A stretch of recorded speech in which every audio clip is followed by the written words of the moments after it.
कक्षा 10 अध्याय 5 समांतर श्रेणी। ठीक है, बिल्कुल बेसिक लेवल से आपको कक्षा 10 के जो है एपी वाला यानी अर्थमेटिक प्रोग्रेशन, इसको इंग्लिश में कहते हैं, समांतर श्रेणी को एपी हम कहते हैं।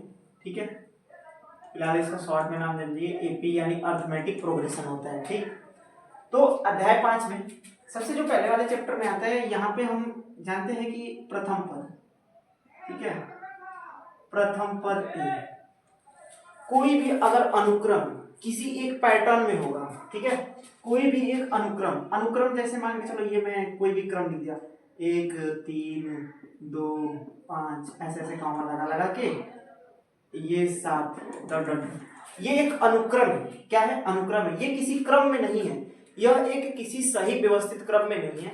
अगर इसको हम एक सही क्रम में करेंगे तो ये बन जाएगा एपी। यानी एपी किसे कहते हैं? समांतर श्रेणी अर्थमेटिक प्रोग्रेशन किसे कहते हैं? जब कोई अनुक्रम एक निश्चित क्रम में होता है, जब कोई अनुक्रम एक निश्चित क्रम में होता है, जैसे अगर हम यहाँ पे लिख रहे हैं 2 4 6 8 10 ऐसे डॉट डॉट डॉट। अब देखो ये पहले वाले लिखे हुए पैटर्न में कुछ अलग कुछ दिख रहा था, कुछ नहीं, 1 3 जैसे मर्जी वैसे लिख दिया था।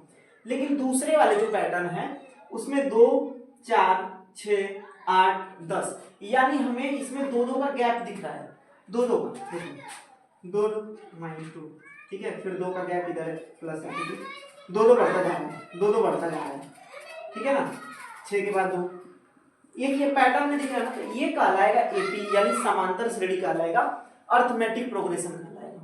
यानी एक ऐसा अनुक्रम जो किसी क्रम में व्यवस्थित हो, एपी कहलाता है। ठीक, यहाँ पे 2 4 6 8 10 डॉट डॉट डॉट। इसमें ये जो सबसे पहला वाला पद होता है उसे हम कहते हैं प्रथम पद ए कहते हैं। ठीक है, ये जो इस एपी का यानी ये समांतर श्रेणी का जो पहला पद होता है उसे हम कहते हैं प्रथम पद ए, इसे हम ए से लिखते हैं। तो अगर मैं पूछ दिया कि इस एपी का प्रथम पद बताइए या ए की वैल्यू बताइए, तो ए की वैल्यू तो लिखेंगे हम यहाँ पे कि प्रथम पद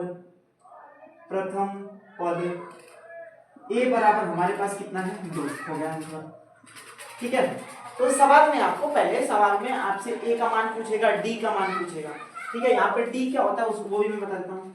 डी को हम कहते हैं सार्वंतर। ठीक है, मतलब कि एपी ये जो आपके पास जो समांतर श्रेणी बनी है ये किस पैटर्न में बनी है, घट रही है बढ़ रही है, इसके बीच कितना का अंतर है, वही सार्वंतर कहलाता है। ठीक है ना, तो देखो हम क्या करते हैं, एपी डी निकालने के लिए, सार्वंतर निकालने के लिए हम कभी भी सार्वंतर निकालने के लिए हम पीछे वाले पद में से आगे वाले पद को घटाते हैं। सार्वंतर निकालने का ये फॉर्मूला होता है, डी बराबर a2 माइनस के a1। पहले वाले को a1 कहते हैं, दूसरे वाले को a2 कहते हैं, तीसरे वाले को a3 कहते हैं, a4 a5 ऐसे ही बस करते चले जाएंगे। ठीक है ना, तो अगर हमें डी का मान पूछेगा, ठीक है, तो पीछे वाले पद में से आगे वाले पद को क्या कर देंगे? घटा देंगे। तो अगर हमें यहाँ डी का मान निकालना होगा तो a2 में से a1 को घटाएंगे, यानी लिखेंगे 4 माइनस के 2, 4 में से 2 जाएगा, क्या बचेगा? 2, यानी डी का मान कितना आ गया? 2, और प्रथम पद हमारे पास कितना आ गया? ठीक है, ये सवाल है मेरे पास, कह रहा है इसका जो है प्रथम पद लिखिए तथा सार्वंतर डी लिखिए। इसका हमें प्रथम पद लिख के दिखाना है और सार्वंतर डी लिखना है। तो चलिए आपको मैं लिख के दिखाता हूं। सबसे पहले यहाँ पे लिखेंगे हल। तो मैंने क्या बताया कि इस एपी में जो सबसे पहला वाला पद होगा वही कहलाएगा हमारे पास प्रथम पद। तो यहाँ पे लिखते हैं, तो यहाँ पे लिखेंगे कि प्रथम पद को हम ए से लिखते हैं। तो प्रथम पद ए का मान कितना है? 4 है, एक आंसर हो गया। उसके बाद पूछ रहा है कि सार्वंतर, तो लिखते हैं सार्वंतर डी निकालने के लिए हम a2 में से a1 को घटाते हैं, इसमें से इसको घटाएंगे, a2 में से a1 को घटाएंगे, तो a2 माइनस के a1, a2 हमारे पास है 10 माइनस के a1 कितना है? 4, तो 10 में से 4 जाएगा तो बचेगा 6, यानी डी का मान आ जाएगा कितना? 6। इसका हमें प्रथम पद निकालना है और सार्वंतर डी निकालना है। इसका प्रथम पद ए और सार्वंतर डी निकालना है। तो सबसे पहले यहाँ पे लिखेंगे हल लिखने के बाद हम लिखेंगे कि प्रथम पद हमारे पास क्या है, तो प्रथम पद ए का मान कितना है, ये जो पहला वाला पद होता है इसे हम ए कहते हैं, ये जो पहला वाला पद है इसे हम क्या कहते हैं ए। तो प्रथम पद ए का मान हो जाएगा 2, ठीक है। फिर उसके बाद हम यहाँ पे सारवंतर निकालेंगे,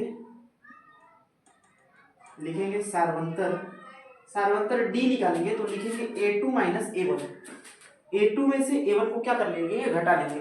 तो हम यहाँ पे लिखेंगे a2 माइनस के a1 यानी 4 माइनस के 2, 4 में से 2 जाएगा तो हमारे पास क्या बचेगा 2, तो डी का मान आ जाएगा हमारे पास 2 बचेगा।